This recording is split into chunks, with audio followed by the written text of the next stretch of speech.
शुरू करता हूँ अल्लाह के पाक नाम से, जो नहायत मेहरबान रहम करने वाला, जो इज़्ज़त देने वाला, जो रिज़्क़ का रज़ाक जिसने पैदा किया और जिसके कब्ज़े में मेरी रूह है।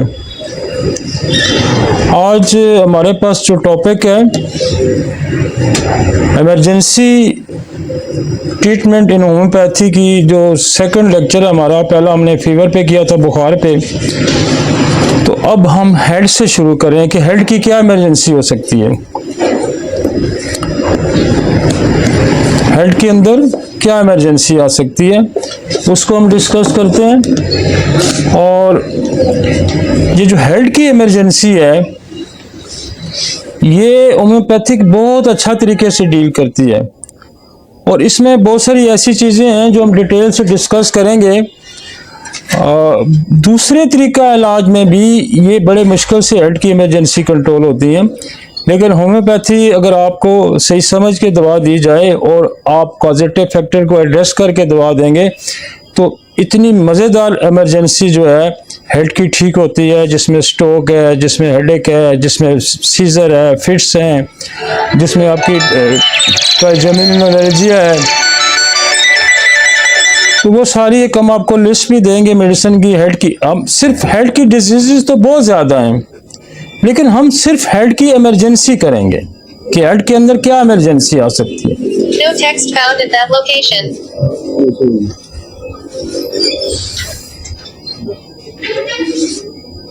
तो हम सिर्फ हेड की इमरजेंसी करेंगे।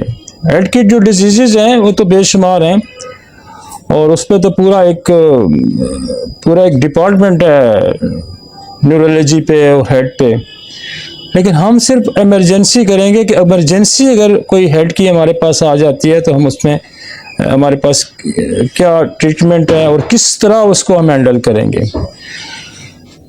तो आज हमारे पास और इस सीरीज़ में, इमरजेंसी सीरीज़ में, मेरे साथ अमेरिका से होते हैं डॉक्टर खान साहब, जो इमरजेंसी स्पेशलिस्ट हैं। वो मेरे साथ कंसल्टेशन पे होते हैं हर लेक्चर में, और जितनी हमारी सीरीज़ चलेगी वो हमारे साथ कंसल्टेशन पे होंगे। तो क्योंकि उनकी इमरजेंसी की एक्सपर्टी है, हम इमरजेंसी के टॉपिक सारे प्रिपेयर करते हैं मिलके, और थेराप्यूटिक सारा जो है वो मैं करता हूँ। और इस तरह से हम इसको समझ के करेंगे तो बहुत सारा होम्योपैथी बरादरी को या दुनिया में जहाँ भी होम्योपैथ डॉक्टर बैठे हुए हैं उनको फ़ायदा होगा। क्योंकि बाज़ दफ़ा हम जो इमरजेंसी आती है, फ़र्ज़ करें पेशेंट बेहोश हुआ होता है, उसको फलज गिर रहा होता है या इस तरह की पेन हो रहा होता है, तो फिर फ़ौरन ये कहा जाता है कि जिसको किसी बड़े हॉस्पिटल में ले जाए। इवन हमारे जो दूसरे तरीका इलाज के लोग भी हैं वो भी क्लिनिकली उसको हैंडल नहीं कर पाते। लेकिन अगर आप सही तरीके से इसको समझ जाएं और समझते हो तो फिर आप इमरजेंसी, और ये इमरजेंसी इतनी लंबी ट्रीट नहीं होती, ये मिनटों सेकंडों में प्रॉब्लम सॉल्व हो जाते हैं। तो इससे पहले कि मैं टॉपिक को शुरू करूं, हम एक अफरोज़म जो है हमारी रूटीन होती है और उसको मैं पढ़ता हूं। लाइन जी,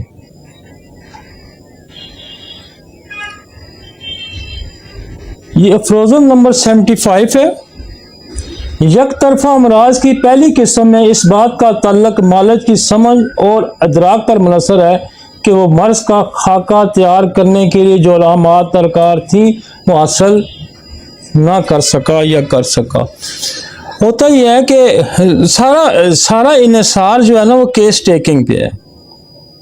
अगर आप केस टेकिंग सही नहीं करते तो आप चाहे केस रेपर्टाइज करते हैं या चाहे आप कोई भी तरीका इख्तियार करते हैं, आप केस ही आपने गलत ले लिया, कॉजेटिव फैक्टर ही आपको नहीं पता चला, वजह ही नहीं आपको पता चली, आप उस नतीजे पे नहीं पहुंचे जो इलाज का एक पहला हिस्सा है कि पहले आप बीमारी को समझें, और आपने बीमारी ही नहीं समझी तो ज़ाहिर आप बीमारी ही गलत समझ बैठे तो इलाज भी गलत होगा। तो ये मुनहसर है आप पे। हनीमन ये कह रहा है कि ये तो फिर केस टेकिंग वाले पे मुनहसर है कि वो अलामात कैसे लेता है या वो केस टेकिंग कैसे करता है। मैं आपको यहाँ इस अफरोज़म के साथ एक वाक़या कोई 5-6 दिन पहले का आपको सुनाता हूँ। मेरे पास एक बच्ची आई, उसकी उम्र थी कोई 10-12 साल। उसका बीपी कंट्रोल नहीं हो रहा था, और उसका बीपी पिछले 2 वीक्स से कंट्रोल नहीं हो रहा। मेरे पास कोई 5 दिन पहले आई है, और वो दुनिया पिंडी के जितने भी हमारे कार्डियोलॉजी या दूसरे हॉस्पिटल हैं, वो दिन में 3-3 4-4 दफ़ा भी इमरजेंसी में जाती रही है बच्ची, और उसका बीपी कंट्रोल नहीं हो रहा था। और अल्टीमेटली उसको यही कहा जाए कि अल्टीमेटली जो हमारे पास ट्रीटमेंट था वो दे दिया, फिर भी बच्ची का बीपी जो है वो 180, नीचे वाला 120, और बच्ची है कोई 10। और मेरे पास जो केस आया तो मैंने कहा ये जो इसका बीपी शुरू होने से पहले इसका कोई और भी इलाज हुआ या इसको कोई और भी बीमारी थी? तो उन्होंने कहा जी इसको सांस की बीमारी थी। सांस की बीमारी थी नहीं, एक्यूट कोई ब्रोंकाइटिस हो गया या नज़ला हो गया। तो उसके लिए हम डॉक्टर के पास गए, तो उन्होंने मेडिसिन दिया। मैं मेडिसिन के नाम नहीं गिनवाना चाहता। तो मेडिसिन दी, एक ने दी, कोई नहीं फर्क पड़ा, दूसरे ने दी, तीसरे ने दी, और 3-4 दिन में ये हुआ कि वो प्रॉब्लम हमारा सॉल्व नहीं हुआ, लेकिन बच्ची का ब्लड प्रेशर रेज होना शुरू हो गया, सर दर्द शुरू हुआ और ब्लड प्रेशर रेज होना शुरू। तो हम अभी भी कार्डियोलॉजी से होके आ रहे हैं। तो मैंने अपने स्टाफ को कहा कि इसको नक्स की एक डोज दे दें, CM की। और जब हमारे पास वो बच्ची आई, चूंकि ऑलरेडी जुबान के नीचे गोली रख के आई हुई थी, और उसका बीपी उस वक्त भी 100 और 140 था, तो हमने कोई 10 मिनट बाद दोबारा जब चेक किया तो 130 और 85 था 10 मिनट बाद। और मैंने उनको साथ प्लेसबो बना के और कुछ मेडिसिन ये भी दे दी कि खुदा ना खास्ता अगर दोबारा होता है तो मैंने नक्सोमिका 30 की कोई डोजेस दे दी कि इसको दोबारा दे दें। दूसरे दिन उनकी कॉल आई कि अब सारा दिन ब्लड प्रेशर 80 और 120 है। तीसरे दिन कॉल आई कि ब्लड प्रेशर जो है अब और थोड़ा रिड्यूस हो गया, कि बच्ची 10-12 साल की, 10-12 साल के बच्चों का नीचे वाला 60-65 जितना ही रहता है और ऊपर वाला 100। फिर उन्होंने दूसरी से उन्होंने कहा जी 110 और 80 रह रहा है। और परसों दोबारा कॉल थी उनकी शाम को कि जो ब्लड प्रेशर है वो 100 और 60 रह रहा है, नीचे वाला 60 और ऊपर 1। कल बच्ची दोबारा मेरे पास आई है और बिल्कुल हंस रही थी, खुश थी, उसको कोई प्रॉब्लम नहीं था। तो this is the case taking. आप केस टेकिंग कितनी क्विकली लेते हैं? आप कॉजेटिव फैक्टर को एड्रेस करते हैं या नहीं करते? तो जब तक आप कॉजेटिव फैक्टर को एड्रेस नहीं करते, आप अगर मैं भी उसको ब्लड प्रेशर की दवाई दे देता तो केस क्या, एक के डॉक्टर के पास गया, उसने ब्लड प्रेशर की दवाई, दूसरे के पास गया तो देते, लेकिन ब्लड कॉजेटिव फैक्टर था कि कोई मेडिसिन ऐसी ट्रिगर कर गई है बॉडी के अंदर जिसने ब्लड प्रेशर रेज कर दिया, और हमने जस्ट उसको एंटीडोट किया। और ये सारा दिन हमारा ये काम चलता है कि जो दूसरे तरीका इलाज से लोग आते हैं उनको सारा दिन हम यही करते रहते हैं, और इससे भी आपके बेशुमार मरीज सेटल हो जाते हैं। और कई दफ़ा ऐसा होता है कि मुझे मरीज आके कहते हैं डॉक्टर साहब जो आपने यहाँ डोज खिलवाई थी ना, वो अगर खिलवा दें तो मेरी तबीयत बड़ी बेहतर हो जाएगी। तो आप ये देखें कि इमरजेंसी में क्विकली डिसाइड करें कि पेशेंट आया कहां से आपके पास, क्योंकि इमरजेंसी में ये नहीं आपके पास टाइम होता कि आप लंबी स्टोरी 2-3-4 घंटे वाली करनी शुरू कर दें। आपने मिनट के अंदर, 2 मिनट के अंदर डिसाइड करना होता है कि ऐसे केसेस जो होते हैं, स्पेशली हेड के केसेस या हार्ट के केसेस, ये जानलेवा होते हैं, इससे बंदा जा भी सकता है और चला भी जाता है, तो इसलिए ये फिरोजम उसने कहा है कि जरा समझ के। और मैंने एक छोटी सी एग्जांपल आपको दी है कि ये संभल के आप, अगर आप एक्यूरेटली स्ट्राइक करेंगे, और एक्यूरेट स्ट्राइक कब होगी? जब आपको पता होगा। जब आपको पता नहीं होगा तो एक्यूरेट स्ट्राइक हो ही नहीं सकती। फिर आप मिस करेंगे, फिर अगली मिस करेंगे, और एक दफा डी ट्रैक जब पेशेंट हो जाता है तो उसको ट्रैक पे लाना बड़ा मुश्किल हो जाता है। तो कोशिश ये करें कि कॉजेटिव फैक्टर को जरूर एड्रेस करें। अगर कॉजेटिव फैक्टर आपसे एड्रेस नहीं होता तो देन यू पैथोलॉजी या सिम्टोमेटोलॉजी आप इसको एड्रेस कर सकते हैं। और ये बात जहन में रखें कि अफ्रोजम जो है हमारा ऑर्गेनल का पहला अफ्रोजम ये है कि मैंने कहा कि मुआलिज का काम क्या है कि मरीज को किसी न किसी तरीके से शफा देना। लिहाजा कुछ लोग बड़े रिजिड हो जाते हैं कि मैंने तो सिर्फ जी मेंटल सिम्टम पे ही ट्रीट करना है, मैंने तो सिर्फ पैथोलॉजिकली ट्रीटमेंट करना है, मैंने तो सिर्फ कॉन्स्टिट्यूशनली ट्रीटमेंट करना है, मैंने जनाब सिर्फ रेपर्टरी को एड्रेस करना है, मैंने जनाब कोई जो है वो आपका बोरक के मेथड पे जाना है, मैंने बोगर के मेथड पे जाना है, मैंने कैंट के मेथड पे जाना है। देखिए मेरी बात सुने, जो मेथड आपको क्लिक करता है उस सिचुएशन के मुताबिक, जिस सिचुएशन में हम तो ये सारे मेथड में घूमते हैं, हम कॉजेटिव फैक्टर को मैं ज़्यादा प्रायोरिटी देता हूँ, लेकिन कॉन्स्टिट्यूशनल भी देखते हैं, हम एजमेटिकली पेशेंट को भी देखते हैं, हम कुछ ना भी समझ आ रहा तो हम सिम्टोमेटोलॉजिकली भी देखते हैं। तो ये रिजिड नहीं होना आपने। जहां क्विक अप्रोच आपको मिलती है, जहां क्विक अप्रोच आपको मिलती है, आपने उसको एड्रेस करना है। बाज़ दफ़ा आपको किसी मेडिसिन की बड़ी ग्राफिक पिक्चर आपको होती है, बड़ी दुरुस्त पिक्चर आपके पास होती है, और वही पिक्चर एक्यूट केसेस में आ जाती है। आप फौरन उसको स्ट्राइक करें, आप फौरन उसको स्ट्राइक करें और पेशेंट सेटल हो जाता है। तो इस अफ्रोजम को बड़ा ज़रूरी था समझना। आगे चलते हैं जी, आज का टॉपिक क्या है। हमारे पास जो लिस्ट ऑफ न्यूरोलॉजिक इमरजेंसी है, जो हेड की इमरजेंसी है, उसके हमारे पास जो लिस्ट है आज की, वो है एक्यूट इस्केमिक स्ट्रोक,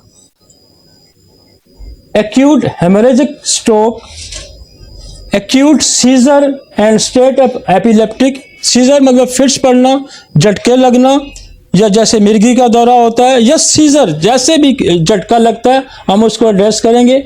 मिग्रेन है, स्टेटस ऑफ मिग्रेनस। मिग्रेन जो है वो सर दर्द की को ही कहते हैं, इसकी भी डिटेल हम चेक करेंगे। Delirium and acute confusion state है कि बंदे को कुछ समझ नहीं आ रही मेरे साथ क्या हो रहा है, कभी उठेगा, कभी बैठेगा, कभी गिरेगा, अनकॉन्शियस नहीं होगा। ये भी हमारा आज का टॉपिक है, क्योंकि आपके पास कोई इस तरह का भी मरीज आ जाएगा। फिर हमारे पास एक और टॉपिक है आज, ट्राइजेमिनल न्यूरोलजिया। ये फेशियल हमारी जो ट्राइजेमिनल नर्व है ये एक्सपोज हो जाती है और इसका दर्द होता है, इसको भी हम डिस्कस करेंगे। मेनिंजाइटिस है आपका, जो मेनिंजाइटिस जो एक ब्रेन की कैफियत है जिसमें मेनिंजिस की इन्फ्लेमेशन हो जाती है। इनकेफेलाइटिस है, ब्रेन की इन्फ्लेमेशन है, हम इसको एड्रेस करेंगे। ब्रेन एब्सिस को एड्रेस करेंगे। फिर मेटास्टेटिक ब्रेन ट्यूमर्स हैं, इंक्रीज इंट्राक्रीनल प्रेशर्स, तो ब्रेन के अंदर कोई ट्यूमर भी हो सकता है, उसकी वजह से भी आपके पास प्रेजेंटेशन आ सकती है कि जिस बंदे को सर दर्द है, इसको बेहोश हो गया है, इसके साथ कुछ, तो उसको भी हम एड्रेस करें। और उसके बाद आपका इंट्राक्रेनियल हाइपरटेंशन है। ठीक हो गया जी। कोशिश मैं करूंगा कि इस टॉपिक को मैं डिटेल अगर पढ़ाऊं तो हमारा स्ट्रोक का जो टॉपिक है वो पूरा लेक्चर खा जाता है, लेकिन हम इसको इमरजेंसी पॉइंट ऑफ व्यू से डील करेंगे। कोशिश करेंगे कि आपको समझाने में बेशक घंटा आधा घंटा लग जाए, एक दफा समझ आ जाए तो सारी जिंदगी काम आता रहेगा। तो हम पहले क्या करेंगे, स्ट्रोक। स्ट्रोक जो है ये ब्रेन की एक कैफियत है और उसमें फॉलेज भी हो सकता है, उसमें बंदा बेहोश भी हो सकता है, उसकी नज़र भी जा सकती है, उसकी समात भी जा सकती है, वो ट्रैगर और स्पीच भी उसकी ख़राब हो सकती है, चलने में दुश्वारी हो सकती है, इसकी बहुत सारी प्रेजेंटेशन है। लेकिन आपके पास स्ट्रोक स्लो भी होता है, लेकिन ज़्यादातर सडनली स्ट्रोक्स होते हैं और मरीज़ आपके पास उठा के लाया जाएगा कि जिसको फॉलेज हो गया, अब बोल नहीं रहा, अब सुन नहीं रहा, अभी बेहोश हुआ हुआ है। तो ये सारी कैफियतें आएंगी, तो समझ लें कि आपका पहला ध्यान स्ट्रोक की तरफ जाना चाहिए। Acute ischemic stroke results from the occlusion of the major cerebral vessels by thrombosis or embolism। जो ब्रेन के अंदर आर्टरी है उसके अंदर कहीं रुकावट आ गई है। जब रुकावट आ गई है तो ब्लड सर्कुलेशन आगे रुक गई है। अब ये रुकावट क्लॉट की वजह से भी आ सकती है। ये जो रुकावट है ये कोई बुलबुला भी एयर का बन सकता है। ये इनोरिज्म होता है कि आर्टरी फैल जाए तो वो फट जाए तो उसकी वजह से हेमरेज हो सकता है। ये रुकावट हेमरेज की वजह से भी हो सकता है। अब पहली पिक्चर जो दिखा रहा है, जरा पहली पिक्चर दिखाएं। ये पहली पिक्चर है, आप यहां देखें, इसको थोड़ा सा बड़ा करें, बड़ा हो सकती है, नहीं नीचे वाली को। अब ये देखें कि ये जहां से इसने तीर उठाया है, यहां से ये देखें, ये बाकी जो आर्टरी में सारी में ब्लड जा रहा है, और ये जहां से इसने एरो बनाया है, यहां देखें एक क्लॉट हो गया और आगे सप्लाई बंद होगी। आगे जब सप्लाई बंद होगी तो ये जितना ऐसा जो भी एरिया हमारा नर्वस सिस्टम जिस एरिया को कंट्रोल करता है, कोई हाथ नहीं हिला सकता, बोल नहीं सकता, तो वो एरिया काम करना छोड़ देगा, क्योंकि ये एरिया जो है अब काम करना अगला छोड़ गया। नीचे करें जरा, इसको थोड़ा नीचे करें। ये देखें इसकी ये देखें क्लॉट बना हुआ है,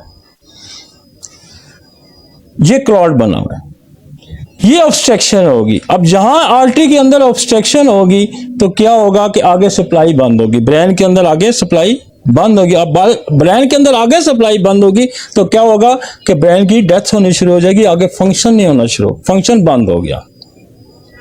मसलन यहां पीछे नलका आ रहा है, तो जो आपके घर की तरफ नलका हो अगर ब्लॉक हो गया तो आपको पानी नहीं मिलेगा। जब आप पानी नहीं मिलेगा तो ये जिंदगी डिस्टर्ब हो जाएगी, यही बात है ना।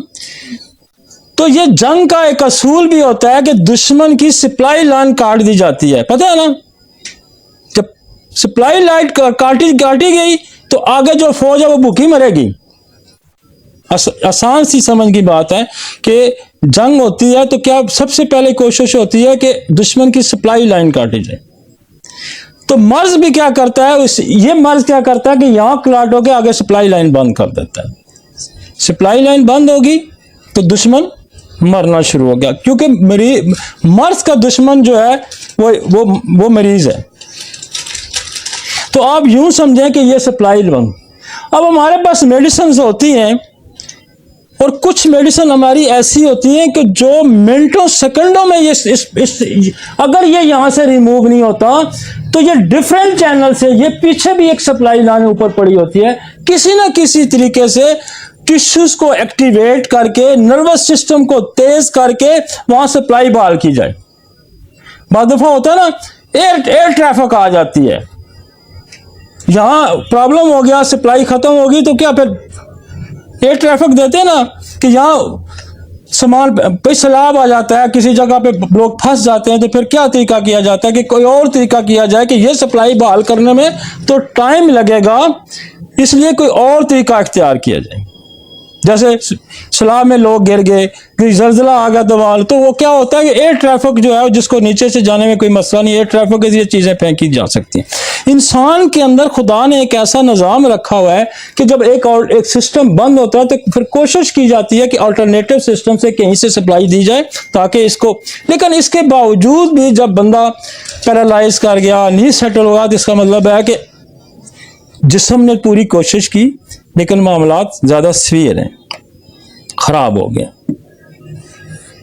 वो मेडिसिन मैं आपको यहां बताऊंगा कि इसमें मेडिसिन आपकी स्ट्रोक में कौन सी यूज होगी। अब जब स्ट्रोक होता है तो कंपाउंड इंजरी भी हो जाती है। मसलन आपका मसल भी वीक हो गया, आपकी न्यूरोलॉजिकल इंजरी भी हो गई, मतलब नर्व भी इन्वॉल्व हो गया। तो कोशिश ये करनी चाहिए कि सिस्टम को बहाल करने के लिए इमरजेंसी स्ट्राइक की जाए, इमरजेंसी स्ट्राइक की जाए, जो कि ब्रेन को हर तरह से और वर्टिलिटी को भी हर तरह से ताकत दी जाए। मैकेनिज्म ये कहता है कि क्लॉट जब तक रिमूव नहीं होगा उस वक्त तक आपका अगला पोर्शन लाइव नहीं हो सकता। This is the mechanism. तो क्लॉट को फौरी जो आप उससे एक तो उस फियर को खत्म करने के लिए आप एकोनाइट की एक डोज दे सकते हैं। वो फियर जो बंदे पर पैनिक हुआ है, और बहुत दफा एकोनाइट भी इसको डिसॉल्व कर देती है, इसको बॉडी के अंदर विटैलिटी को इतना एनहांस कर देती है कि वो क्लॉट डिसॉल्व हो सकता है। सेकेंडली, आप आर्निका का स्ट्राइक कर सकते हैं। आर्निका को अगर आप पढ़ें तो बेशुमार जो ब्लड की जो आर्टरीज वेन्स की जो कंजेशन है उसको फौरी रोकता है। और जिस तरह आपकी एक और दवाई है बेलाडोना, भी फौरन कंजेशन को खत्म करता है। बेलाडोना भी जी फौरन कंजेशन को खत्म करता है। और हमने ये देखा है कि हम फौरी तौर पर, कि मैं तो जहां एमरेज हो जाता है या क्लॉट हो जाता है तो हम फौरी क्या करते हैं, एक तो फौरी हम हर 5 मिनट बाद 10 मिनट बाद मेडिसिन अप्लाई करना शुरू करते थे। पहले ऑरोमेट दे दी, फिर आर्निका दे दी, फिर ओपियम दे दी। ओपियम का काम होता है कि वहां से इसको आगे धकेलना, ताकि यहां से आर्निका का काम होगा इसको डिसॉल्व करना। आर्निका क्या करेगा, इसको डिसॉल्व करेगा। ओपियम क्या करेगा, जो डिसॉल्व हिस्सा उसको वहां से मूव कराएगा। चलो भाई चलो, देखो ना, ट्रैफिक वाला फौरन पहुंच जाता है, ट्रैफिक बहाल होती है, यूं निकलो, तो उसका ये काम है कि आपको फौरन वहां बहाली करना, बस पुश करना, धकेलना। यहां जलसीम में भी बहुत अच्छा काम करती है। जलसीम का ये फीचर है कि all the senses of the body, चाहे वो मोटर सिस्टम के हैं, चाहे वो जो सेंसरी सिस्टम के हैं, उन सारों में एक पावर जनरेट कर देता है। जैसे कोई क्राइसिस आया तो सारे घर के बंदे उठ के उस क्राइसिस को सॉल्व करने लग पड़े। तो बॉडी के तमाम फंक्शंस जलसीमियम जो है वो एक्टिवेट कर देता है।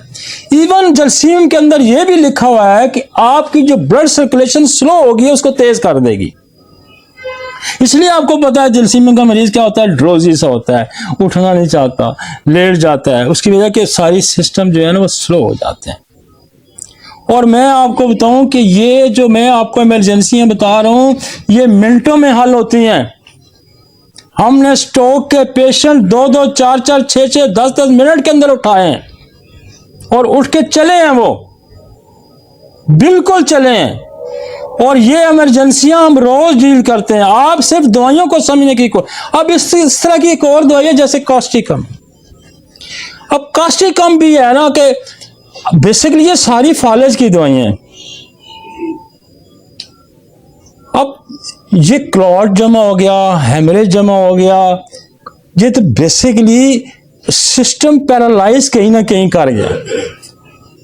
थोड़ा सा कॉन्सेप्ट को, ये मैकेनिज्म आपको मटीरियल मेडिका में नहीं मिलेगा। ये क्लिनिकल एक्सपीरियंस है कि ये दवाइयां क्या करती हैं। ये दवाइयां जो है बॉडी के सारे सिस्टम को पैरालिटिक कंडीशन से निकालेंगी, क्लॉट भी डिसॉल्व हो जाएगा, हेमरेज भी ठीक हो जाएगा, क्योंकि इमरजेंसी लागू कर देती हैं बॉडी के अंदर। इमरजेंसी ना, मतलब ओपियम भी इमरजेंसी नाफज कर देगी, आर्निका भी इमरजेंसी नाफज कर देगी, जलसीमियम भी इमरजेंसी, कास्टिकम भी इमरजेंसी, प्लम्बामेट, ये सारी बॉडी के स्लो सिस्टम को एक्टिवेट कर देंगी।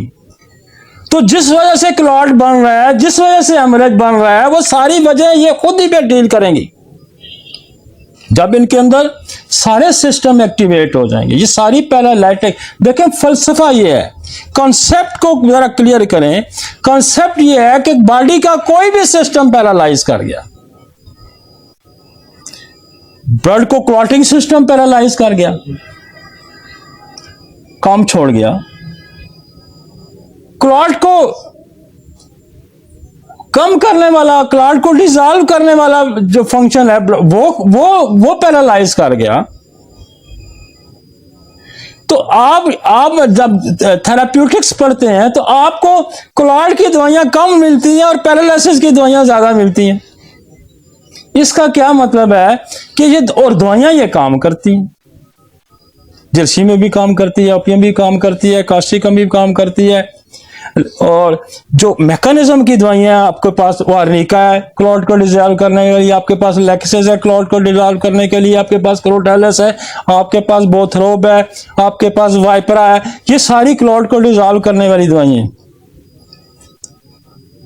और जहां कहीं आप समझते हैं जहां कहीं समझते हैं। लेक्सिस भी बहुत अच्छा क्लियर कर देती है, पोथ्रो भी क्लॉट्स को क्लियर कर देती है, लेकिन हम चूंकि पैरालिटिक मेडिसिन को क्यों फोकियत दे रहे हैं? साथ आप वो चला सकते हैं, इसलिए दे रहे हैं कि वो बॉडी के फंक्शन को एनहांस करना है, इमरजेंसी से निकालना है, रेस्क्यू करना है। लेक्सिस भी रेस्क्यू करती है, अर्निका भी रेस्क्यू करती है, लेक्सिस बहुत अच्छा रेस्क्यू करती है, बोथ्रो बहुत अच्छा करती है, उसकी वजह के बंदे मार देती हैं ये पॉइजन्स। लेकिन आपने अगर और कुछ रिलेशनशिप का भी बड़ा आपने ख्याल करना है इस दौरान। देखिए, ओपियम आपने अगर दे दी है तो जल्सियम आप फौरन नहीं दे सकते, ये बात ध्यान में रखना, केस खराब कर देंगे आप, क्योंकि आप हरी में, आप जल्दी में, लेकिन आपने अपने आप को अलर्ट भी रखना है। उस अलर्ट में एक दवाई के बाद एनीमिकल दवाई दी तो केस और खराब हो गया। एक बंदा पहले से इमरजेंसी में है और उसको फिर इमरजेंसी में डाल दिया। तो ये ध्यान में रखना है कि अगर फर्ज करें आप ओपियम दे बैठे हैं और आप कह रहे हैं मेरा ओपियम से काम नहीं चल रहा, और ये ओपियम इतनी इमरजेंसी डील करती है। मेरे पास आज कोई एक हफ्ता पहले की बात, एक पेशेंट आई, उसकी राइट साइड बिल्कुल पैरालाइज थी, बिल्कुल पैरालाइज थी, नो मूवमेंट, बिल्कुल एब्सोल्यूट नो मूवमेंट, और वो 2 हफ्ते गुजर गए थे उसको। डॉक्टर साहब मैं इस हाथ से खाना खाती हूँ, ये अब मैं मरीज देख रहा था, उसकी मैंने स्टोरी सुनी और मैंने लड़के को कहा इसको ओपियम 1 mg की डोज ड्रॉप डालो। आपको मैं खुदा को हाज़िर नाज़िर जान के ये यकीन से कह रहा हूं कि मैंने एक मरीज और देखा है, और मैं मरीज आपको पता है कितने जल्दी देखता हूं। एक मरीज मैंने और देखा है, तो मैंने पूछा हाँ जी क्या हाल आपका, बाजू उठाएं, बाजू यूं लेगी, 2 मिनट नहीं लगे, 2 मिनट लगे होंगे। मैंने कहा यूं करें, यूं बंद हो रहा है, मेरे सामने पेपर वेट, मैं कहा उठाएं इसको, हमारे पेपर वेट उठा लिया। तो दिस इज इमरजेंसी। अगर ओपियम स्ट्राइक मिस कर गई है, देखें आपको पूरे केस को समझने में वक्त लगेगा, कॉजेटिव फैक्टर, बाद कोशिश तो करें, लेकिन आपने मरीज को निकालना भी है, तो फौरन सल्फर 30 की एक डोज दे दें। और बाद दफा मैंने देखा कि सल्फर 30 देने से भी मरीज उठ पड़ता है। सल्फर 30 ने क्या किया, ऑब्स्ट्रक्शन रिमूव की, ओपियम ने भी काम करना शुरू कर। अगर नहीं तो फिर जल्सियम आप दे सकते हैं, दोबारा आप फिर जल्सियम स्ट्राइक कर सकते हैं। और अगर आपने पहले जल्सियम दे दी और जल्सियम ने काम नहीं किया तो फिर सल्फर दे के फिर ओपियम दे सकते हैं, ताकि वो जो एक और जंग ना छिड़ जाए ना।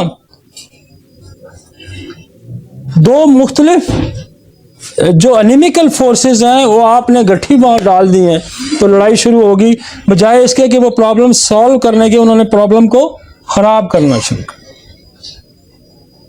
प्रॉब्लम को।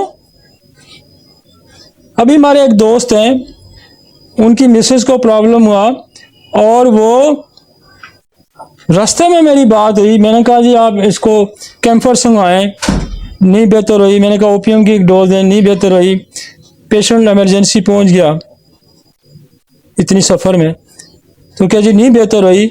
मुझे जब इतला मिली तो 6 घंटे गुजर चुके थे, तो मैंने कहा नहीं बेहतर हो रही, अच्छा नहीं बेहतर हुई। मैं कहा सल्फर 30 की एक डोज दें। सल्फर 30, 15 मिनट बाद जल्सियम 30 दी, और मैं खुद भी यहाँ से 4 बजे 3, साढ़े 3, 4 बजे मैं जब हॉस्पिटल पहुंचा तो मेरे कमरे में कदम रखने थे, पेशेंट उठ के बैठ गई।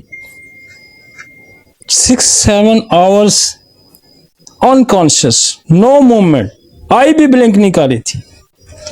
तो हम इमरजेंसी डील करना बहुत अच्छा जानते हैं अगर आप मेडिसिन को समझते हैं। आप बिल्कुल फियर से निकल जाएं, बिल्कुल कॉन्फ्लिक्ट से निकल जाएं, कॉन्फ्लिक्ट से निकल जाएं। जब आप कॉन्फ्लिक्ट से निकल जाएंगे, कॉन्फ्लिक्ट क्या है कि ये मैं नहीं कर सकता, ये जो मैं नहीं कर सकता इसके लिए आपको स्टडी चाहिए, और जब आपके पास स्टडी हो गई तो आप कुछ भी कर सकते हैं, कर सकते हैं ना, कुछ भी कर सकते हैं। कुछ भी कर सकती है और ये होम्योपैथी कुछ भी कर सकती है, ये ज़हन में रखें। योर बिलीव स्ट्रांग होना चाहिए। अगर आपका बिलीव स्ट्रांग नहीं है ना, हाथी कितना बड़ा होता है, शेर इतना सारा होता है, हाथी को गिरा देता है। हाथी का बिलीव स्ट्रांग नहीं है, वो शेर, उसका पता है कि शेर मुझे मार देगा। अगर उसका बिलीव स्ट्रांग हुआ तो 10 शेरों को पांव के थल्ले रोक सकता है। लेकिन उसके अंदर कॉन्फ्लिक्ट है। शेर कहता है मैं इसको मार लूंगा, तो अकेला शेर देखो ना हाथी को गिराता है, और ज़ेबरा कितना बड़ा होता है उसको गिराता है। तो ये कॉन्फ्लिक्ट खत्म करें अपने अंदर से, ये कॉन्फ्लिक्ट खत्म करें कि ये मैं नहीं कर सकता। हम कर सकते हैं, लेकिन उसके लिए आप प्रॉपर स्टडी करें, और फिर स्टडी करेंगे जब आपके पास नॉलेज होगा, जब अप्लाई करेंगे तो फिर कॉन्फ्लिक्ट खत्म हो जाएगा, कॉन्फ्लिक्ट खत्म हो जाएगा। तो इसके लिए कॉन्फ्लिक्ट खत्म करें कि हम इमरजेंसी डील नहीं कर सकते। हम इमरजेंसी बहुत अच्छी डील कर सकते हैं, लेकिन उसके लिए आपके पास नॉलेज होना चाहिए, उसके बाद आपकी सेंसेस तेज होनी चाहिए। आप कैसे स्ट्राइक करते हैं, तो इसलिए ये टॉपिक हमने रखा है कि हमारे बहुत सारे जो फियर्स हैं हम उनको खत्म करना चाहते हैं। हम बहुत सारे फियर, हमने, मेरे पास एक पेशेंट आया और वो वहां सदर से एक हॉस्पिटल से निकल के आती है और यहां आके एम्बुलेंस रुकती है और पेशेंट स्ट्रोक में है, और यहां से एक बड़े अस्पताल के, मैं नाम नहीं लेना, वहां जाने चाह रहे हैं वो, लेकिन उन्होंने कहा कि किसी ने कहा कि आप 2 मिनट डॉक्टर अली को दिखाते जाएं, फिर आप निकल जाएं। हमने क्या किया, मैंने उसको कहा जल्दी में जी, मैं जाके पेशेंट देखा, बिल्कुल कॉन्शियस में नहीं, अनकॉन्शियस था, बिल्कुल नो मूवमेंट। और मैंने लड़के को फोन किया, मैं क्या एक डोज ओरामेट की 200 की, एक कार्निका 200 की, एक ओपियम की 2, और मैंने उनको कहा 5 मिनट बाद इनको तीनों को ना देते जाएं। और ये मैं वाकया बड़ा ट्रूथ और बड़ा सच्चा वाकया, जो ही हमें पेशेंट कहते हैं कि हमारा गेट पे, अभी हम उसको उतार ही रहे थे तो पेशेंट हमारा कॉन्शियस हो गया, पेशेंट हमारा कॉन्शियस हो गया, होश में आ गया, तो हम उसको वापस ले आए। तो ये है इमरजेंसी। स्ट्रोक, स्ट्रोक क्लियर हुआ कुछ? स्ट्रोक की जरा एक्यूट हेमरेज स्ट्रोक, ये तो हेमरेज की मेडिसिन है। पहला वाला लाइन ना, पहला वाला ये है। तो मैं तो मेडिसिन को देख के मुझे पता ये स्ट्रोक वाली नहीं है, तो हेमरेज की मेडिसिन। अब देखें उसमें उसने क्या आर्निका डाली है, उसने बेलाडोना डाली है, ब्रायोनिया डाली है, कास्टिकम डाली है, कोकुलस डाली है, जर्सियो डाली है, ग्लोलाइन डाली है, हाइड्रोसैनिक एसिड डाली है। हाइड्रोसैनिक एसिड भी बंदे को मार देती है, ये मैं आपको बता दूं। इसके पे दर पे वाल होते हैं, यूं वाल एक खत्म हुआ, सेकंड, जैसे एपिलेप्सी के पेशेंट होते हैं ना, जू झटका लगा, जू झटका खत्म हो रहा, अगला फिर स्ट्राइक कर गया। यूं वेव्स की तरह झटके लगते हैं, यूं 50-50 100 फिट्स पड़ता है। हाइड्रोसैनिक भी रेस्क्यू रेमेडी है भाई, बड़ी रेस्क्यू करती है। हमने बड़े बच्चे स्ट्रोक उसके रोके हैं, उसके जो फिट्स के उससे। इसमें देखें बेल का भी काम होता है, और बेल भी क्लॉट को डिसॉल्व करती है। और मैं आपको बताऊं कि बेल की जो पिक्चर है, इसको आप जहां भी उठा के लगाएंगे ये लगेगी। हम जो आते हैं ना हमारे पास पेशेंट, उसके ब्रेन ट्यूमर के, जिनको सीवियर हेडेक होता है, उसमें भी हम बेल यूज करते हैं। बेल की एक खासियत याद रखें कि जहां ब्लड कंजेशन आ जाएगी ना, ये यूं दर्द जाता है इसका, यूं उठता है, मतलब अचानक आता है, अचानक गायब हो जाता है, अचानक आता है, अचानक गायब हो जाता है। पेशेंट आपके पास स्ट्रोक का प्रेजेंटेशन वो लेके आया है कि साथ दर्द भी है और साथ झटका भी लग रहा है, अचानक सा लगता है फिर गायब, अचानक लगता है फिर गायब हो जाता है, तो कभी बेल फेल नहीं होगी। आप छोड़ दें सारी इसकी जो मैं आपको पैथोफिजियोलॉजी सारी बता रहा हूं कि इसमें क्लॉट है, आपने फौरी आपके अगर आपके पास अपीरेंटली द पिक्चर जो है उसकी बेलाडोना की ले आया तो बेलाडोना आपको स्ट्रोक से मरीज को निकाल देगा। लेकिन इसका दौरा आता है यूं, इसका सर दर्द भी दौरेदार होता है। वो कहता है अचानक चीज उठती है, जैसे हम फिट्स में यूज करते हैं, बच्चा अचानक चीख मारता है फिर चुप हो जाता है, फिर चीख मारेगा, बेलाडोना देके फौरन ठीक हो जाएगा। तो belladonna suddenly appear and suddenly disappear, suddenly appear suddenly disappear, जहां कहीं दर्द आएगा सडनली अपीयर सडनली डिसअपीयर, जहां कहीं अलामात आएंगी सडनली अपीयर सडनली डिसअपीयर, तो दैट इज द बेलाडोना। और इसकी पैथोफिजियोलॉजी है कि ये कंजेशन पैदा करता है, ये कंजेशन पैदा करता है। तो बेलाडोना को आप इस हद तक अगर समझ लेते हैं, एक अलामत अगर आप याद रखते हैं, एक यार में इतनी स्ट्रोक का मरीज आप डील कर रहे हैं, इतना तो है कि एक याद रखें, सडनली अपीयर सडन, आप बेलाडोना को हर जगह आप एंजॉय करेंगे, ये आपको एंजॉय कराएगी। एंजॉय कैसे कि मरीज ठीक हुआ तो आप एंजॉय करेंगे ना, यार क्या हुआ, अभी अभी है, बस हो गया। एकोनाइट फियर खौफ के साथ आता है और एक्यूट कंडीशन में आता है। और आर्निका को अगर डिकम्पोज कर देता है ब्लड को, ब्लड की जो कंपोजिशन है नॉर्मल उसको डिकम्पोज कर देता है आर्निका। उसकी आप पैथोफिजियोलॉजी समझेंगे तो आपको बड़ा ही मजा आएगा। ये जो दवाइयां मैं आपको बता रहा हूं ना, इनको जाके पढ़ें, आप स्ट्रोक को डील करेंगे। और मैं समझता हूं कि दुनिया का बेस्ट कोई इमरजेंसी हॉस्पिटल है जो स्ट्रोक को डील करता है। आप यहां किसी डॉग और मल्ले में बैठ के उसको बहुत अच्छा डील कर सकते हैं अगर आप इसको समझते हैं। और दवाइयां बड़ी आम सी हैं, कोई मुश्किल तरीन दवाई नहीं है, और ये हर क्लिनिक पे मौजूद हैं। ये दवाइयां हर क्लिनिक पे मौजूद है। ये दवाइयां क्लोनाइन अगर मरीज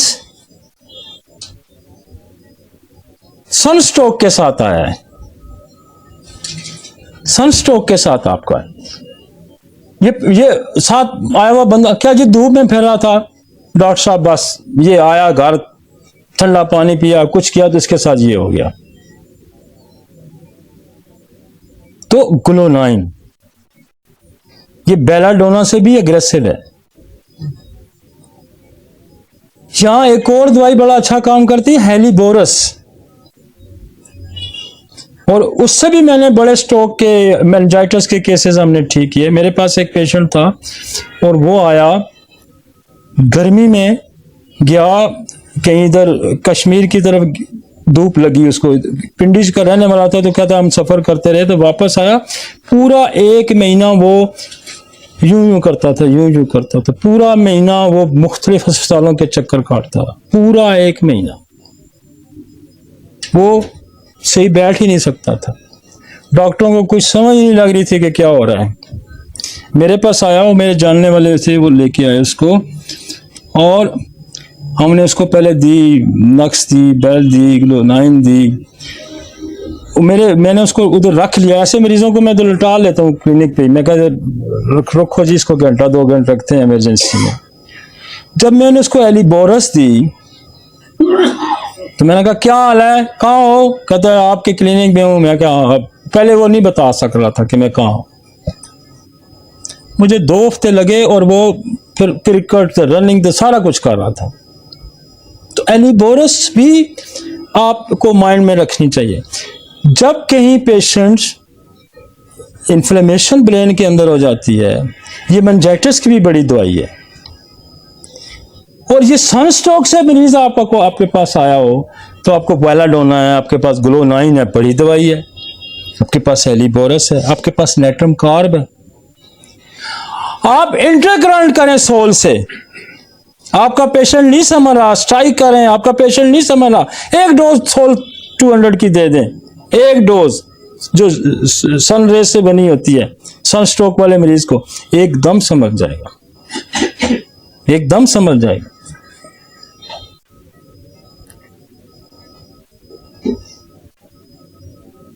एपिकॉक अपनी बड़ी पिक्चर रखती है, अपनी बड़ी पिक्चर रखती है। नोजिया इसका बड़ा एलिमेंट है, नोजिया, और इसका ब्लड पे भी बड़ा रिलेशन है। ये ब्लीडिंग हेमरेज को बड़ा अच्छा रोकती है एपिकॉक, याद रखें। एपिकॉक, हम ये जो औरतों के प्रोफ्यूज मेंसेस आते हैं, ब्लीडिंग हो रही होती है, हम एपिकॉक सीएम की एक डोज देते हैं, थोड़ी देर में रुक जाते हैं। तो एपिकॉक हेमरेज की भी बड़ी दवाई है और अपनी एक डिफरेंशिएट पिक्चर रखती है, अपनी एक डिफरेंट पिक्चर रखती है। इसको नोजिया होगा और पेशेंट अगर थोड़ा सा भी कांशो कहें जिसको मतली आती है, अब कहियां करता है, मतली आती है, तो एपिकॉक फिट हो जाती है। थोड़ा थोड़ा डिफरेंशिएट, थोड़ा थोड़ा थोड़ा थोड़ा थोड़ा थोड़ा। और याद रखें कि लेक्सिस पॉइजन है, बंदे को मारने वाली दवा है। और जहां कहीं ब्लड के अंदर हम देखें, हम इतनी जो हेमरेजेस हैं, वैसे पाइल्स है होती है, वो भी हेमरेज होता है ना, ब्लीडिंग पाइल्स होती है। लेक्सिस कभी नहीं रहती, औरतों के ब्लीडिंग में कभी नहीं रहती, ब्रेन हेमरेज में कभी नहीं रहती। ये सोर्स ही बंद कर देती है ब्लीडिंग का। इतनी बड़ी दवाई है, जहां से ब्लीड हो रहा है ना, वहां सोर्स ही बंद कर देती है, क्लोट को डिसॉल्व करती है। ये करती ब्लड को डीकंपोज है। जितने आपके स्नेक पॉइजन है ना, सारे ब्लड को डीकंपोज कर देते हैं। कोई क्लॉट कर देते हैं, कोई डाइल्यूट कर देते हैं। डाइल्यूट भी हो गया तभी आपका मरीज ब्रेन के अंदर, अगर डाइल्यूट होगा तो हेमरेज हो गया। आप इमरजेंसी से निकालते हैं जब मरीज को, बोथ्रोप डाइल्यूट करता है क्लॉट को, वाइपरा डाइल्यूट करता है क्लॉट को। तो फिर जब आप पेशेंट को इमरजेंसी, अब बहुत सारे पेशेंट ये ब्लड प्रेशर के होते हैं, ये ध्यान में रखें, हाइपरटेंशन के मरीज होते हैं। आपने रेस्क्यू कर लिया, उसको निकाल दिया, तो फिर आप उसका प्रॉपर दूसरा ट्रीटमेंट करें, ब्लड प्रेशर को नॉर्मलाइज करें। डायबिटिक पेशेंट की जो आर्टरीज होती है ना, वो वीक हो जाती हैं। अक्सर ये इनके हेमरेज आंखों के अंदर आ जाते हैं और आईसाइट चली जाती है। जहां हम कैलेंडोला का इस्तेमाल करते हैं, आर्निका करते हैं, साथ हम कास्टिकम, प्लमोमेट, ओपियम साथ शुरू करा देते हैं कि स्ट्रेंथ आए उनके अंदर। और ये बड़ा क्लिनिकल एक्सपीरियंस है हमारा कि जो डायबिटिक पेशेंट के अंदर हेमरेजेस होते हैं, उनको कास्टिकम, प्लमोमेट, जलसीमियम, ओपियम क्यों काम करती है? वेसल्स को वो मजबूत कर देती हैं। जो वेसल मजबूत हुई, उसके अंदर स्ट्रेंथ आई, उसने ब्लीडिंग रोक दी। अब समझ आई ये पैरालिटिक मेडिसिन क्यों यहां काम करती हैं कि आर्टरीज, वेन्स, मसल्स, नर्व्स जब वीक हो जाएंगे तो वो क्या करेगा? वहां पर क्लॉट भी हो सकता है, वहां ऊजिंग भी हो सकती है, वहां हेमरेज भी हो सकता है। लिहाजा एक फिलॉसफी ये ध्यान में रखें कि उस सिस्टम के, उस ऑर्गन्स को स्ट्रेंथन साथ साथ करना। ब्लड प्रेशर को प्रेशर डाल के, ब्लड प्रेशर डाल के उसने आर्टरी वीक कर दी। देखो ना, यहां ब्लड प्रेशर आ रहा है, तो क्या गुब्बारे की तरह फूल की जैसे एनोरिज्म हो जाता है। फूल गई ना आर्टरी, अगर फूली भी नहीं तो उसकी जो वॉल्स हैं वो वीक हो जाती हैं। तो उन वॉल्स को कितनी इमरजेंसी में, ये मिनटों सेकंडों में ये दवाइयां मजबूत कर देती हैं।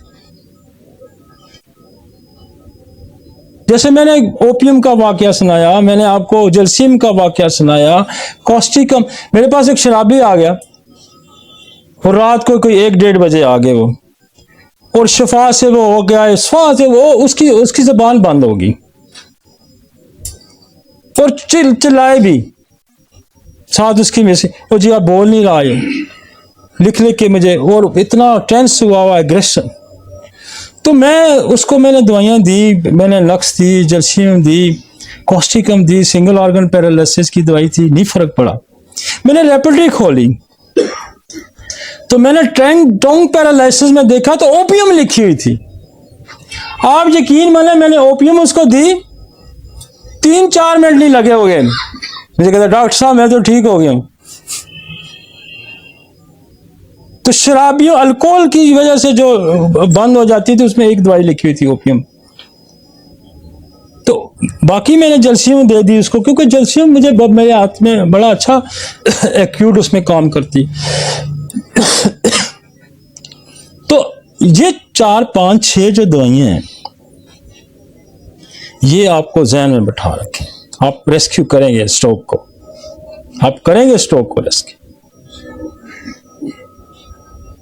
ये मैंने थोड़ी सी साबित समझा दी। ब्रेटाकार्प में भी डायलेशन पाई जाती है, आर्टरी वीक हो जाती है।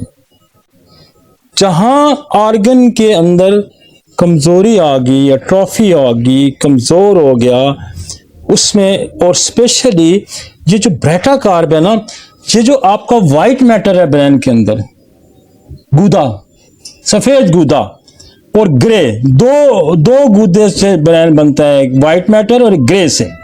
इसको ये पावर देता है। मैंने हजारों सीरियल पाल्सी के पेशेंट हमने ब्रेटाकार्प से ठीक किए। ये उसको स्ट्रेंथ करता है। ये ब्रेटाकार्प यहां लिखी इसलिए गई है। तो ये जो दवाइयां ना, ये इतनी लंबी चौड़ी देखें। आप अगर स्ट्रोक को डील कर सकते हैं, वो अल्लाह के बंदे, एक बंदा MBBS करता है, फिर 4, 5, 6 साल के बाद इमरजेंसी जाके स्पेशल बनता है, 12, 13 साल लगाता है वो, फिर स्ट्रोक को वो डील करता है। तो आप 4, 10 दवाइयां अगर समझ लें 1 घंटे के अंदर, 10 मिनट के अंदर, तो आप इमरजेंसी अगर डील करते हैं। इससे बड़ी साइंस कौन सी हो सकती है? दुनिया की कोई साइंस ऐसी है?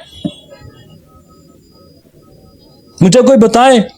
मेरे बड़े दोस्त, सारे मेरे दोस्त स्पेशलिस्ट हैं, मुझे नहीं पता कोई इतना जल्दी डील कर सकता है। मेरा एक दोस्त है, उन्होंने उसने कहा कि जब स्ट्रोक हो जाए ना, फिर वेट एंड सी, सालों लगते हैं, 6-6 महीने, साल बंदा रिकवर करता है, इतना जल्दी रिकवर नहीं करता। आप कौन सी साइंस की बात करते हैं? और हम ये रोज करते हैं, हम रोज करते हैं। बात यह है कि ये जब आज का डायरेक्टर डिलीवर होगा ना, मुझे पता है कि दुनिया जान के होम्योपैथ डॉक्टर स्ट्रोक को पहले भी डील करते होंगे, और जो नहीं डील करना जानते थे वो आज डील करना सीख गए होंगे। नेक्स्ट चलते हैं। आप लफ्ज स्ट्रोक को सुन के बंदा घबरा जाता है कि अब क्या होगा, अब स्ट्रोक हो गया। लेकिन मुझे उम्मीद है कि हमने स्ट्रोक का मैकेनिज्म आपको समझाया है कि क्लॉट हो जाएगा। इसको कहते हैं इस्कीमिक का मतलब है कि अगला हिस्सा डेड हो जाना। इसको कहते हैं इस्कीमिक स्ट्रोक, कि अगला हिस्सा उसने डेड कर। अब हम हेमरेजिक स्ट्रोक की तरफ जाएंगे। The spontaneously intracerebral haemorrhage commonly associated with the uncontrolled hypertension.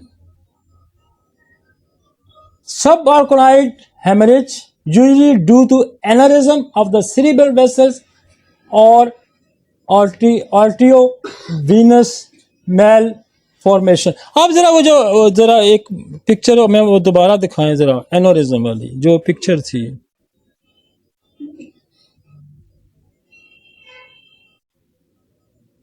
ये एनोरिज्म, ये जो लेफ्ट पे पिक्चर है, ये देखें, ये आर्टरी बेसिकली उस तरह की थी जिस तरह बाकी आर्टरीज हैं।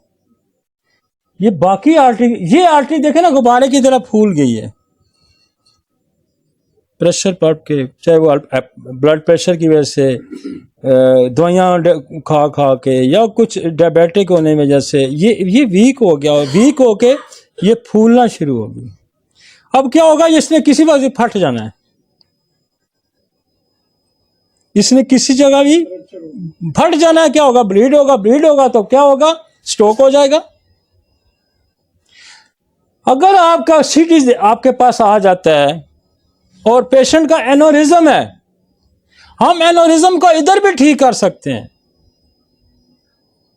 हम एनोरिज्म को यहां भी ठीक कर सकते हैं। हम एनोरिज्म की आपको दवाई भी बताएंगे, यहां स्पाइजेलिया बड़ी अच्छी इसकी दवाई है। तो क्यों ना हम एनोरिज्म को यहां ठीक होना, ब्रश कर होने से पहले हम इसको पेशेंट को बचा सकते हैं। लेकिन ये उस वक्त की बात है कि कोई पेशेंट आपके पास आता था और उसका स्कैन, वो अक्सर कंप्लेन, पता है ये क्या करेगा? सर जी मेरे सर में दर्द होता है, क्योंकि फूला हुआ ना तो प्रेशर करेगा तो सर में दर्द होगा, तो अक्सर कंप्लेन कर। तो जब सीटी स्कैन करते हैं तो एनोरिज्म निकल आता है। तो ये इसने तो वो क्या करते हैं, वो मैकेनिज्म प्रोसेस एक वो करते हैं कि यहाँ से डाई लेके आएंगे और ये जो है ना, ये वाला हिस्सा ना, इसके अंदर कोई चीज़ भर देते हैं, कोई केमिकल्स, और इसको वो डेड कर देते हैं जो फूला हुआ है। अब वो सारा मैकेनिज्म इतना मुझे पता है थोड़ा बहुत, लेकिन वो जो सर्जन है जो वो सही बता सकता है। लेकिन इतना पता है कि यहाँ से इसको कोई डेड कर देते हैं और ये लाइन जो है ना वो क्लियर हो जाती है। लेकिन आपकी जो मेडिसिन आप देंगे तो ये श्रिंक हो जाएगा, उसके अंदर जब स्ट्रेंथ आएगी, जब उसके पावर आएगी तो ये श्रिंक कर जाएगा, ये श्रिंक कर जाएगा, आर्टरी स्ट्रांग हो जाएगी, फ्लो ठीक हो जाएगा। आगे मतलब हेमरेज आर्टरी के वीक होने की वजह से भी हो सकता है, वहाँ एनेरिज्म बना हो इस वजह से हो सकता है, बहुत ज़्यादा हाइपरटेंशन होती है, ब्लड प्रेशर रहता है उस वजह से हो सकता है। तो वो कुछ कॉजेज इसने नीचे दे दिए हैं। ब्लड की जो सर्कुलेशन वो ठीक नहीं है, आर्टरी वीक है, ये सारी देखे ना उसने यही कुछ लिखा हुआ है। प्रेजेंटेशन सडनली सीवियर हेडेक आएगा, मैं पहले ही बता, हेडेक आएगा, लॉस ऑफ कॉन्शियसनेस आ जाएगा 50% अबाउट पेशेंट्स में, vomiting, confusion, unconscious patient with the cerebral haemorrhage, limbs और ट्रोक्नल एक्टेक्सिया हो जाएगा, खिंचाव आ जाएगा। ट्रीटमेंट में जो है वो बोलता ही गया हूँ, मैंने स्ट्रोक में भी हेमरेजेस का जिक्र किया कि कैसे हो जाता है। तो एकोनाइट है, नाकार्डियम है, बोथ्रोब है, ब्रायोनिया है, कल्केरिया कास्टिकम है, जर्सीम ग्लोनाइन एपिकास लेक्सिस। आगे चलते हैं। आर्निका बड़ी आम दवाई है जहां ब्लीडिंग होती है, और कॉजेटिव फैक्टर को आप एड्रेस करें, कॉजेटिव फैक्टर को आप एड्रेस करें। और देखें यहाँ जर्सीम कास्टिकम यहाँ भी पड़ी हुई है, जो मैंने कहा ना उसको फौरन स्ट्रेंथन करती है। और बाद दफ़ा ये यहाँ जो हेमरेज जो होता है इसको वहाँ से रिमूव कराती हैं, अर्निका रिमूव करेगी, जो ब्लीडिंग जहाँ अर्निका कैलेंडोला इसको रिमूव करती है।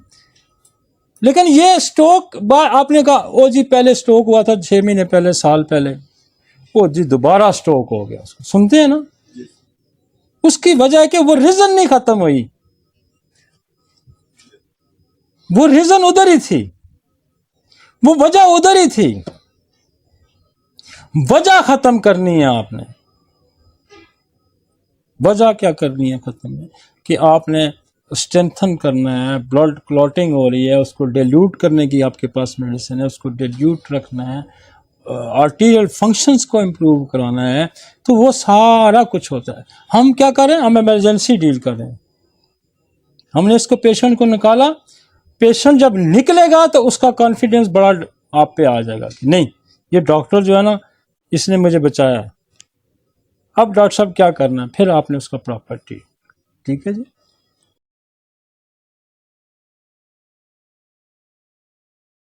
एनोरिज्म, एनोरिज्म की अब देखे ना, मैंने कहा था ब्राइटा कार्ब क्या करता है, यूं फैला देता है, वीक कर देता है।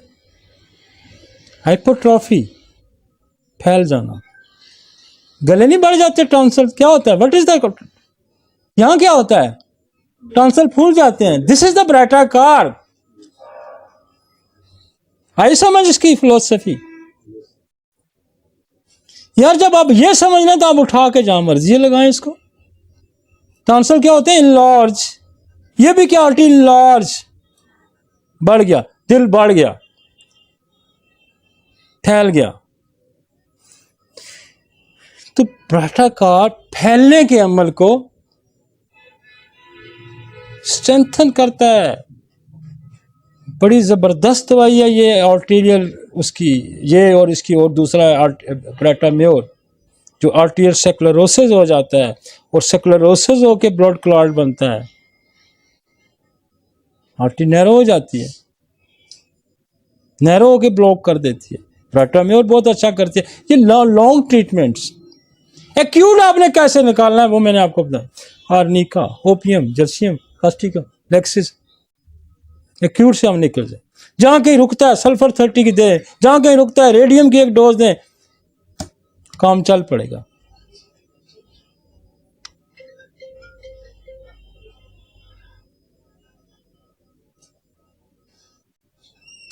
कैक्टस, कैक्टस जो है ना, कैक्टस जब ब्लॉकेज होगी ना,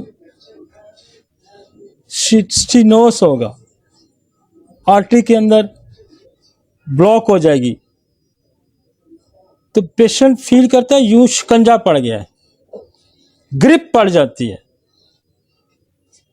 तो ये ग्रिप जो है ना, ये इसका खासा है। ये ज़हन में रखें कि ग्रिप, और ये भी जो है ना इनरिज्म को ठीक करता है, और ये एक्यूट हार्ट अटैक को भी बड़ा ठीक करता है। ये स्कीमिया में भी काम आता है। ये कैक्टस बड़ी बला दवा है। इसको आप, इसकी जो नेचर है उसको अगर समझ जाते हैं कि जब स्टीनोस होगा, जब स्टीनोस होगा, सुकड़ेगी, बंद होगा, तो क्या होगा, यूं पकड़ लिया किसी ने, यही है ना, यही है ना, यूं पकड़ लिया। जहां से आर्टरी बंद हुई वहां क्या वहां यही एहसास हो ना कि आर्टरी बंद हो गई, यूं एहसास हो गया, किसी ने यूं बंद कर दिया, तो जहां स्क्वीजिंग का एहसास आ गया, शिकंजे का एहसास आ गया, ग्रिप का एहसास आ गया, वहां कैक्टस। आप, मैं कहता हूं बाकी दवाइयां 2 मिनट लगाएंगी, कैक्टस 30 सेकंड लगाएगा। कैक्टस 30 सेकंड लगाएगा, इतना मजा देती है, इतना बंदा ग्लो हो जाता है, यार किस तरह काम किया इसने। हमारे पास आते हैं ना हार्ट पेशेंट, यूं बंदा यूं यूं पकड़ा गया हार्ट, हम कैक्टस देते हैं, second 30 second with in a minute में पूछता हूं क्या, रिलीज हो गया, रिलीज हो गया, ग्रिप खत्म हो गया, आर्टरी फ्लो में आ गया। तो हमने क्या करना है, हमने फ्लो बनाना है वहां पे। स्ट्रोक में हमने मल्टी डायमेंशन अप्रोच आप रखते हैं भाई।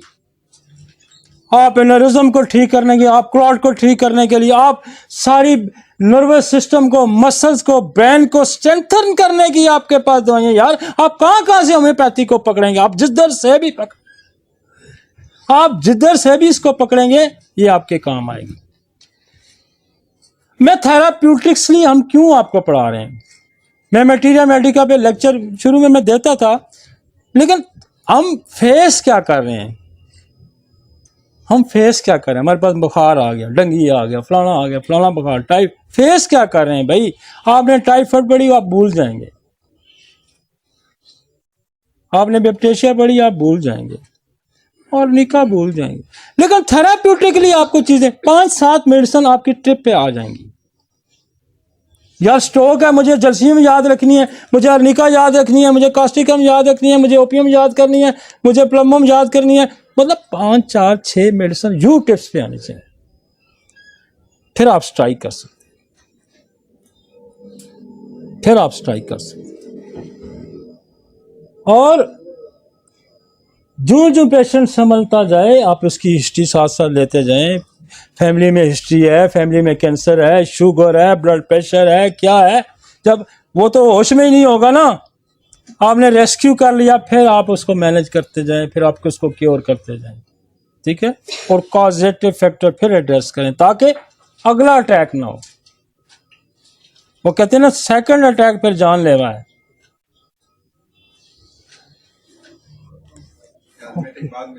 हाँ, फिर मियाज़मेटिक दे दें, मियाज़मेटिक दे दें। अगर क्विकली आपको मिलता है, क्विकली मिलती है मियाज़मेटिक हिस्ट्री, तो आप फौरी भी साथ इंटरकरेंट मेडिसिन कर सकते हैं, वो उस सूरत में कि आपको पेशेंट क्लियर नहीं हो रहा। ये जो मेडिसिन मैंने आपको बताई है, ये आपको फौरन रेस्क्यू कर देंगी, पेशेंट आपका कॉन्शियस हो जाएगा, फिर आप भले 2, 4, 5, 10 मिनट लगा के आप उससे प्रॉपरली करके उसको ट्रीट करते हैं। लेकिन हमने एक्यूट से निकालना है उसको, हमने उसको इमरजेंसी से निकालना है। हम इमरजेंसी पढ़ रहे हैं, हम पढ़ रहे हैं इमरजेंसी ट्रीटमेंट। मैंने बेशुमार लेक्चर्स हैं ट्रीटमेंट पे, लेकिन हम चूंकि ये सीरीज ऐसी कर रहे हैं कि हमारे पास क्लिनिक में एक बंदा आता है, स्ट्रोक में आता है, तो हम उसको कैसे उससे निकालेंगे, इस कॉन्सेप्ट। और मैं आपको यकीन से कह सकता, ये कुदरती आया है टॉपिक। मैं पिछले 20 साल से लेक्चर दे रहा हूं, मैंने बेशुमार टॉपिक किए हैं, बेशुमार टॉपिक किए हैं। ये खुदा कोई मेहरबानी कर देता है, ये खुदा ने हम पे मेहरबानी की है। मेरा एक दोस्त है, वहाँ अमेरिका में होता है, तो उससे मेरी पिछली, हालांकि वो है इमरजेंसी स्पेशलिस्ट है, लेकिन होम्योपैथिक भी, मॉर्फी का भी साथ असिस्टेंट है। तो उन्होंने ऐसे ही, मैंने कहा यार आपका क्या फ़ायदा, आप इमरजेंसी डील करते हैं तो आप क्या, उन्होंने कहा जी मैं टॉपिक बनाता हूँ, आप टॉपिक डिलीवर करें, आप होम्योपैथी साथ उसमें अंदर डालें, होम्योपैथिक से मैं आपको टॉपिक देता हूँ कि इमरजेंसी में कौन कौन से चीज़ें आती हैं। तो हमने एक नई सीरीज शुरू करी और हमने हेड टू टो करना है इमरजेंसी, हेड टू टो करनी है हमने इमरजेंसी इंशाल्लाह, चाहे मेरे 10 लेक्चर हो जाएं। इमरजेंसी हमने सीखनी है, समझनी है, पढ़नी है और हमने करनी है प्रैक्टिकल।